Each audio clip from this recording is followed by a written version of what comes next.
Hello YouTube, how you guys doing today? I hope you're having a wonderful day because I certainly am. So today I want to get into the book Eldest by by Christopher Paolini. Eragon is the main character in the book.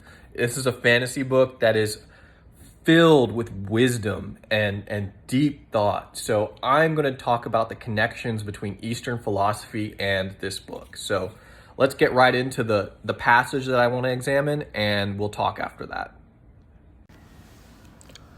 Visions near and far. The day came when Eragon went to the glade beyond Oramis's hut, seated himself on the polished white stump in the center of the mossy hollow, and, when he opened his mind to observe the creatures around him, sensed not just the birds, beasts, and insects, but also the forest.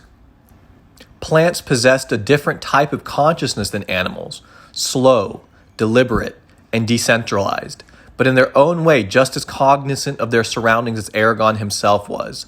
The faint pulse of the plant's awareness bathed the galaxy of stars that wheeled behind his eyes, each bright spark representing a life in a soft, omnipresent glow. Even the most barren soil teemed with organisms. The land itself was alive and sentient. Intelligent life, he concluded, existed everywhere. As Eragon immersed himself in the thoughts and feelings of the beings around him, he was able to attain a state of inner peace so profound that during that time, he ceased to exist as an individual. He allowed himself to become a non-entity, a void, a receptacle for the voices of the world. Nothing escaped his attention, for his attention was focused on nothing. He was the forest and its inhabitants.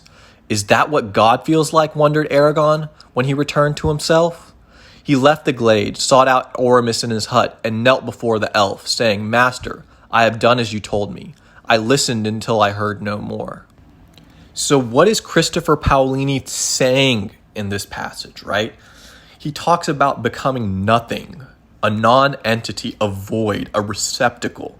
And this is essentially the teaching of Eastern philosophy. You become nothing when you enter the deep states of consciousness that Eastern philosophy purports to discuss. You also become one with everything. You become one with all life. And this is another quality of Eastern thought. When they talk about the self with a capital S, this self is not divided.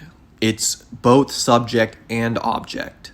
Me and you, good and evil, and beyond good and evil. So this is just what I wanted to point out. I think it's quite a fascinating passage, and I hope you guys get the book. Thank you so much. If you're new here, hit that subscribe button and drop a like. I appreciate it, guys. Have a good one.